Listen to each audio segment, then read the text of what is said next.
Hello everyone, welcome back to SmallCapGuy. Selling options has been one of the best ways to make consistent cash flow as promoted by different options coaches. If you are totally new to options and you have no idea what advantages options investing can give you over stock investing, just click the link in the description to join my free 2-hour webinar. Although selling options is a really great way to boost your return from investing, using it wrongly could cause you to make unnecessary losses or even burst your account. In this video, I'm going to give you 3 pieces of advice on selling options so you can increase the chances of profiting over the long term.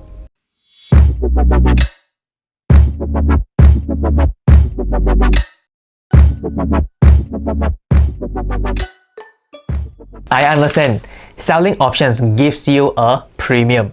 So generally, you would want to find a stock that could give you as high premium as possible, right? That's where most beginners lose money on a strategy that is supposed to make you extra income. You see, in the stock market, there will always be the next shiny or popular stock that is being discussed. Back in early 2021, some of the hottest stocks were GME and AMC. If you were to sell a 1 month at the money put on GME in late January 2021 when it was $400, you would be getting a freaking 71% ROI. On the same day, selling the same 1 month at the money put on Microsoft would make you 3.3%. Meaning to say you have to repeat the sell put of Microsoft for more than 2 years just to make the same return as the GME sell put. The percentage difference is insane for a shiny stock versus a stable growth stocks. But as you would have already known, these kind of shiny stocks are usually short-lived and their stock prices would plunge once the heat is over. Most people won't want to hold this stock for the long term, and in the case of selling puts, you would make unrealized capital losses when the stock price is down. On the other hand, while stable growth stocks yield lower return for sell puts, their stock prices keep going up due to strong fundamentals. Make sure you want to own the stock first before selling puts.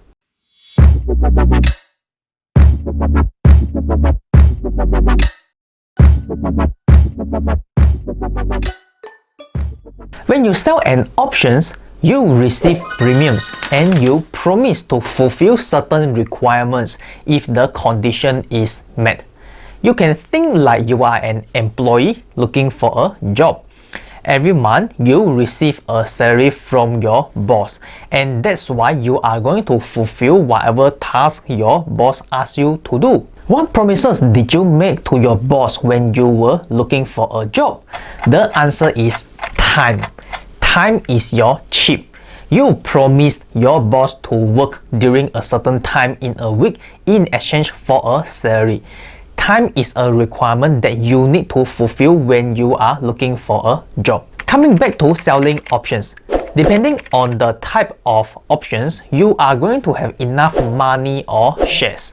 Money or shares are your chips so that you can fulfill the requirements you promised if the condition is met. If you do not have the required resources, it is known as selling naked options and the loss is infinite. It is really stupid to see many people wanting to make that few percent of return on the premium but lost 20 to 30% of their capital. If you do not have chips on hand, just stay aside. You don't see a person who can hold a 3 full-time jobs at the same time with a very limited amount of time.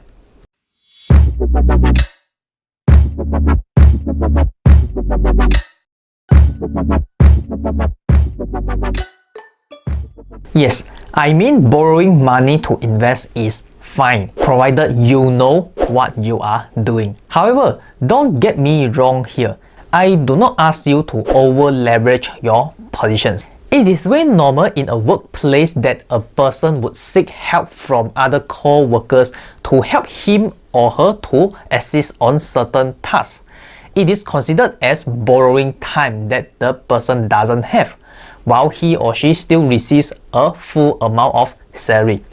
But I don't think you have ever seen a person asking other co-workers to complete all the tasks while getting a full salary. Coming back to selling options, I told you earlier that chips are required in the form of money or shares because you made a promise. Let's say in the case of selling put on Facebook, you are going to set aside $32,000 untouched for 1 month by doing this trade. It is okay to have slightly less amount of money on hand, like a few percent to 10% lower, and still be able to perform the same trade. In this case, you are borrowing other resources in order to still gain the maximum return out of it. However, you need to be able to top up the account in case the options gets exercised. You won't want to make a $32,000 commitment when you only have $5,000. You would vomit blood when things go against you. All in all, if you don't understand what I just said in this video, don't leverage. The 3 pieces of advice I mentioned are all learned from my own personal experience. You will find other legit and experienced options investors having similar advice because we have gone through them. What other scenarios do you face when you are doing options investing? Comment below and let's discuss your experience. If you think this video has been helpful to you, remember to smash the like button so YouTube algorithm would show this video to more people. This YouTube channel mainly shares practical tips about investing and personal finance from my investing and coaching experience. If you don't want to miss any of the future videos, turn on the notification for this channel. Looking forward to see you next time.